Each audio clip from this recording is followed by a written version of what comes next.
நம் தேவனாகிய இயேசு கிறிஸ்துவினால் உங்களுக்கு கிருபையும் சமாதானமும் சந்தோஷமும் உண்டாவதாக. விழித்திருங்கள்ங்கிற ஜீவ வார்த்தை குறித்து இன்றைக்கு நாம பார்க்கவிருக்கிற வேத பகுதி லூக்கா 21 அதிகாரம் வசனம் 36. Look chapter 21 verse 36. ஆகையால் இனி சம்பவிக்கப் போகிற இவைகளுக்கெல்லாம் நீங்கள் தப்பி மனுஷகுமாரனுக்கு முன்பாக நிற்க பாத்திரவான்களாக எண்ணப்படுவதற்கு எப்பொழுதும் ஜெபம் பண்ணி விழித்திருங்கள் என்றார். இந்த வார்த்தைகளை ஆண்டவராகிய இயேசு கிறிஸ்து தாமே தன்னுடைய சீஷர்களுக்கு கடைசி கால அடையாளங்களை சொல்லி முடித்த பிற்பாடு சொல்றாரு. மத்தேயு சுவிசேஷ புஸ்தகத்திலையும் 24வது அதிகாரத்துல இந்த காரியங்கள் தெளிவாக விளக்கப்பட்டிருக்கு. இவை எல்லாவற்றையும் சொல்லிட்டு தேவன் என்ன சொல்றாரு, இனி சம்பவிக்க போகிற இவைகளுக்கெல்லாம் நீங்க தப்பி மனுஷகுமாரனுக்கு முன்பாக நிற்க பாத்திரவான்களாக எண்ணப்படுவதற்கு எப்பொழுதும் ஜெபம் பண்ணி விழித்திருங்கள். நம்ம கண்களுக்கு முன்பாக கடைசி கால அடையாளங்கள் எல்லாமே சம்பவிக்க தொடங்கிருச்சு. இப்படியான நாட்கள்ல இந்த வார்த்தைய நாம இன்னும் அதிகமாக கவனத்துல கொள்ளணும் இல்லையா? இனி சம்பவிக்க போகிற இவைகள் எல்லாம்னு சொல்லப்படும் போது இந்த அதிகாரத்துல கடைசி கால அடையாளமாக ஒரு பட்டியலே கொடுக்கப்பட்டிருக்கு இல்லையா? இந்த காரியங்களுக்கெல்லாம் நாம தப்பிக்கொள்கிறவர்களாக இருக்கணும். முதலாவதாக தேவனுடைய நாமத்தினால வஞ்சனையான காரியங்கள் செய்யப்படும் போது அதை நாம இனம் கண்டு கொள்கிறவர்களாக, அதிலிருந்து தப்பிக்கொள்கிறவர்களாக இருக்கணும். அதே போல யுத்தங்களின் செய்திகளும் பூமி எதிர்ச்சிகளும் கொள்ளை நோய்களும் இப்படியான பயங்கரமான காரியங்கள் நடக்கும் போதும் அதுல கலங்காதபடி நாம எச்சரிக்கையா இருந்து தேவனை நோக்கி பார்க்கிறவர்களாக இருக்கணும். நம்மை சுற்றிலும் நடக்கிற ஒவ்வொரு காரியங்களையும் அறிந்து கொண்டு நாம இன்னும் அதிக விழிப்போடு செயல்படணும். இப்படியான காரியங்கள் எல்லாமே நம்முடைய கண்களுக்கு முன்பாக கொஞ்சம் கொஞ்சமா நடந்துட்டு இருக்கு இல்லையா? இதை பார்க்கும் போதும் மற்றவர்களை போல நாம சாதாரணமா இருந்துடக்கூடாது. இல்ல இந்த வார்த்தைகளை கேட்டுக்கொண்டே இருக்கிறதுனால நம்முடைய மனதை கடினப்படுத்தி கொண்டு நம்முடைய மற்ற காரியங்களை பார்க்கிறவர்களாக இருந்துடக்கூடாது. நாம இன்னும் அதிக விழிப்புள்ளவர்களாக இருக்கணும். குறிப்பா இந்த வார்த்தைகள் எழுதப்பட்ட நாட்களை விட இப்போ காலம் எவ்வளவு பொல்லாததாக இருக்கு. நம்மள ஏதாவது ஒரு விதத்துல டிஸ்ட்ராக்ட் பண்ணி தேவனிடத்திலிருந்து விலக்கக்கூடிய காரியங்கள் அநேகமா நடந்து கொண்டு இருக்கு. அப்படி அதுல இருந்தெல்லாம் விலகி இருந்து தேவனை பற்றி கொண்டிருக்கிறவர்களாக இருந்தா மாத்திரம்தான் மனுஷகுமாரனுக்கு முன்பாக நிற்க பாத்திரவான்களாக மாற முடியும். அதற்கு குறிப்பாக ஜெபம் பண்ணி விழித்திருக்கிறவர்களாக நாம ஒவ்வொருவருமே இருக்கணும்.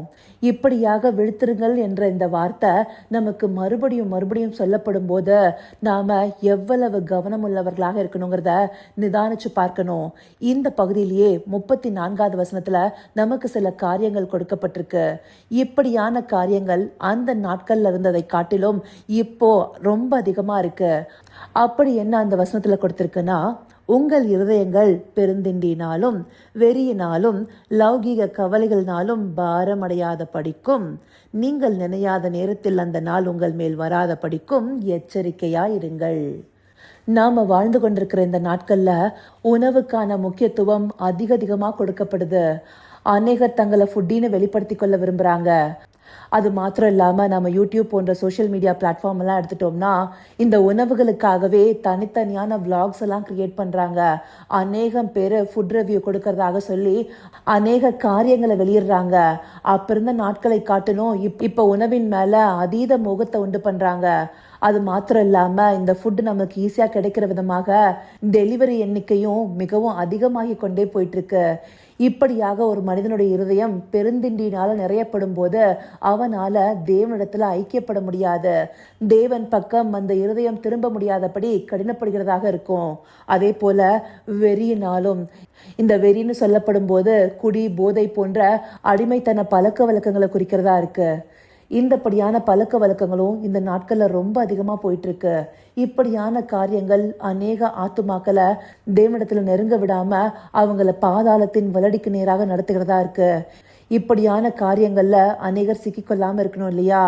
அது மாத்திரம் இல்லாம லௌகீக கவலைகள், இந்த உலகத்துக்குரிய கவலைகள் இந்த நாட்கள்ல மிகவும் அதிகமா இருக்கு. அதுலயும் முக்கியமா ஒருத்தரை பார்த்து ஒருத்தர் வாழ்க்கை தரத்தை கம்பேர் பண்ணியே நிறைய சோர்வுக்குள்ளாகிறாங்க. அது மாத்திரம் இல்லாம தேவைகள் பெருகி கொண்டே இருக்கு. இப்படியான காரியங்கள்ல லௌகீக தேவைகள் அதிகமாகுது. தேவைகள் பெருகும் போது நம்மால சமாதானத்தை காத்துக்கொள்ள முடியுமா? எல்லா தேவைகளையும் ஒரு மனிதனால பூர்த்தி செய்ய முடியாது. இதையெல்லாம் எண்ணிக்கொண்டு பாரமடைந்து கொண்டே இருந்தோம்னா நாம எப்படி தேவனுடைய காரியத்துல ஸ்திரப்பட்டவர்களாக நிற்க முடியும்? அப்படி இருந்தோமே ஆனால் தேவனுடைய நாள் நமக்கு ஒரு கன்னியை போல இருக்கும். தேவனுடைய நாள்னு சொல்லப்படும் போது அது ராப்சர்னு சொல்லப்படுகிற ரகசிய வருகையை மாத்திரம் குறிக்கிறதா இல்ல, தேவனுடைய நியாய தீர்ப்பையும் குறிக்கிறதாக இருக்கு. இந்த பூமியின் மேல அது ஒரு கன்னியை போல வரும்னு சொல்லி இதற்கு அடுத்தபடியா இருக்கிற வசனமும் நமக்கு குறிப்பிட்டிருக்கு. இப்படியான காரியங்கள் நடந்து கொண்டிருக்கும் போது நாம இன்னும் எவ்வளவு கவனத்தோட விழிப்போட ஜெபம் பண்ணி தேவனை கிட்டி சேர்பவர்களாக இருக்கணும். அவரை அண்டிக் கொண்டா மாத்திரமே நாம பாக்கியவான்களாக இருக்க முடியும். சங்கீதம் 2ஆம் அதிகாரத்துடைய கடைசி பகுதியில் சொல்லப்பட்டபடி, குமாரன் கோபம் கொள்ளாமலும் நீங்கள் வழியிலே அழியாமலும் இருக்கும்படிக்கு அவரை முத்தம் செய்யுங்கள். கொஞ்ச காலத்தில் அவருடைய கோபம் பற்றி எரியும். அவரை அண்டிக் கொள்கிற யாவரும் பாக்கியவான்கள்.